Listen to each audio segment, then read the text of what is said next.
নমস্কার, তোমাদের সকলের প্রিয় পাঠশালায় আরো একটি নতুন ক্লাস নিয়ে হাজির হলাম তোমাদের সামনে। আজকে আমি তোমাদের সাথে আলোচনা করব চতুর্থ শ্রেণীর বাংলার তৃতীয় স্কুলটির প্রশ্ন উত্তর। আমি আজকে ক্লাসটি শুরু করছি, সকল মন দিয়ে দেখে নাও। তৃতীয় স্কুলটির নাম হলো চক্র সমন্বয় কমিটি কাঁথি নতুন চক্র। একের প্রশ্নটি আছে, সঠিক শব্দটি বেছে নিয়ে লেখো। ক, দিনের বেলায় পাঠশালার সবচেয়ে দুরন্ত ছেলে নিতাই গুরু শম্ভু না দাদু? শম্ভু। আমি টিক চিহ্ন দিয়ে দেখিয়ে দিচ্ছি।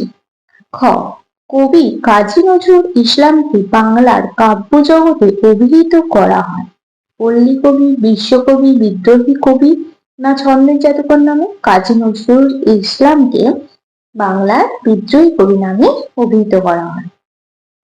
গ, উবা চক্করি লতাপাতা কাঠকুটো না কলম দিয়ে ছবি আঁকার ভারী ওস্তাদ? কাঠকুটো দিয়ে ছবি আঁকার ভারী ওস্তাদ। ঘ, ক্যাপ্টেন স্কটের মৃতদেহের সঙ্গে পাওয়া যায় তার ডায়েরি, বন্দুক, বই না ছবি? ডায়েরি। ওয়া, সেজ পিসিমার গ্রামের নাম বাটাজোর, চাঁদপুর, চন্দ্রপুর না চন্দ্রহার? চন্দ্রহার। যে প্রশ্নটি আছে, পূর্ণ বাক্যে উত্তর দাও। যে কোনো পাচ্ছেন প্রত্যেকটি লিখিয়ে দেব। আমি এখানে এক কথায় লিখিয়ে দিচ্ছি, তোমরা যখন লিখবে পূর্ণ বাক্যে লিখবে। ক, স্কটের পূর্বপুরুষেরা কোথায় চাকরি করতেন? এইভাবে লিখবে, স্কটের পূর্বপুরুষেরা সামুদ্রিক বিভাগে চাকরি করতেন। আমি শুধু লিখে দিচ্ছি সামুদ্রিক বিভাগে। তোমরা যখন লিখবে পূর্ণ বাক্যে লিখবে। খ, লেখিকা রানীচন্দ এর মায়ের নাম কি ছিল? লেখিকা রানীচন্দ এর মায়ের নাম পূর্ণশশী। তোমরা পূর্ণ বাক্যে লিখবে, আমি শুধু লিখে দিচ্ছি পূর্ণশশী।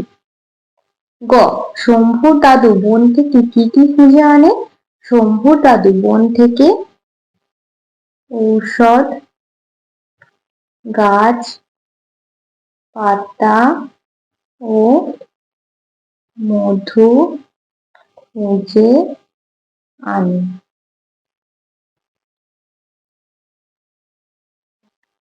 ঘ, নাই ওরি কথাটির অর্থ কি? নাই ওরি কথাটির অর্থ হলো পূর্ববঙ্গের কোন বধূর নদী পথে বাপের বাড়ি যাত্রা। ওয়া, আমাজনের জঙ্গলে লেখক কাকে বন্ধু হিসাবে পেয়েছিলেন? আমাজনের জঙ্গলে লেখক উবাকে বন্ধু হিসাবে পেয়েছিলেন। শুধু লিখে দিলাম উবাকে। চ, শুক্তি সওদাগরকে কি নজরানা দেবে? শুক্তি সওদাগরকে মুক্ত মালা নজরানা দেবে। মুক্ত মালা। তিনি প্রশ্নটি বলছে, বাম দিক ও ডান দিকের স্তম্ভ দুটি মেলাও। বাম দিক। ক, দক্ষিণ মেরু অভিযান নৃপেন্দ্রকৃষ্ণ চট্টোপাধ্যায়ের পাশে ক খয়ের দাগ দিয়ে লিখে দিচ্ছে। খ, আলো লীলা মজুমদার। গ, আমার মার বাপের বাড়ি রানীচন্দ্র। গ, দূরের পাল্লা সত্যেন্দ্রনাথ দত্ত। ওয়া, অ্যাডভেঞ্চার বর্ষায় মনীন্দ্র গুপ্ত। চারের প্রশ্নটি আছে, শব্দার্থ লেখো।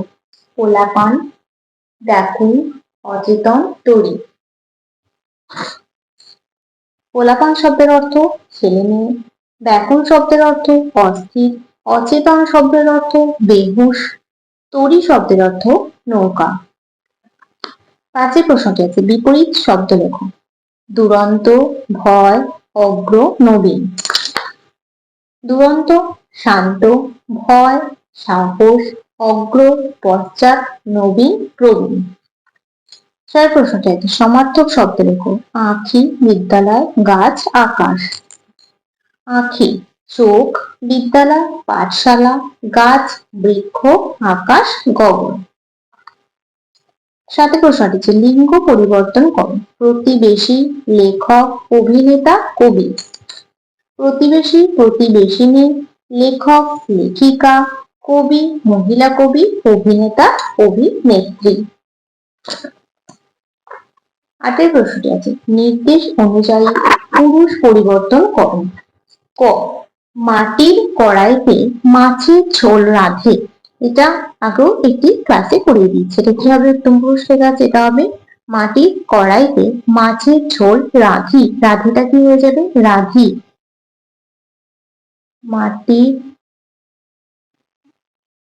কড়াইতে মাছের ঝোল রাঁধি। খ, যে যার বাড়ি ফিরে যায়। উত্তম পুরুষ। যে যার বাড়ি ফিরে যায়। যে যার বাড়ি ফিরে যায়।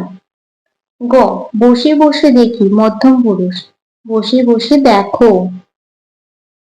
বসে বসে দেখো। ঘ, উনি বইন্দি যাও। উনি বইন্দি যাও। প্রথম পুরুষ। উনি বইনাদি যায় হবে এটা। উনি বইনাদি যায়।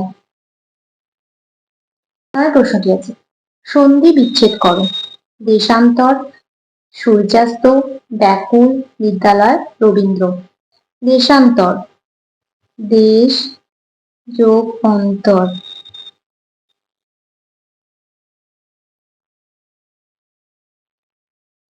সূর্যাস্ত। সূর্য যোগ অস্ত। ব্যাকুল। বি যোগ আকুল। বিদ্যালয়। বিদ্যা যোগ আলয়। রবীন্দ্র। রবি যোগ ইন্দ্র। তাহলে স্টুডেন্ট, আজকে ক্লাসটি এখানে শেষ করছি। খুব তাড়াতাড়ি আর একটা নতুন ক্লাস নিয়ে হাজির হবো তোমাদের সামনে। যদি তোমাদের আজকের ক্লাসটি ভালো লেগে থাকে তাহলে অবশ্যই লাইক, কমেন্ট, সাবস্ক্রাইব এবং বন্ধুদের সাথে শেয়ার করতে একদমই ভুলবে না। সকলে সুস্থ থাকবে, স্বাভাবিক থাকবে। সকলকে অসংখ্য ধন্যবাদ জানাই।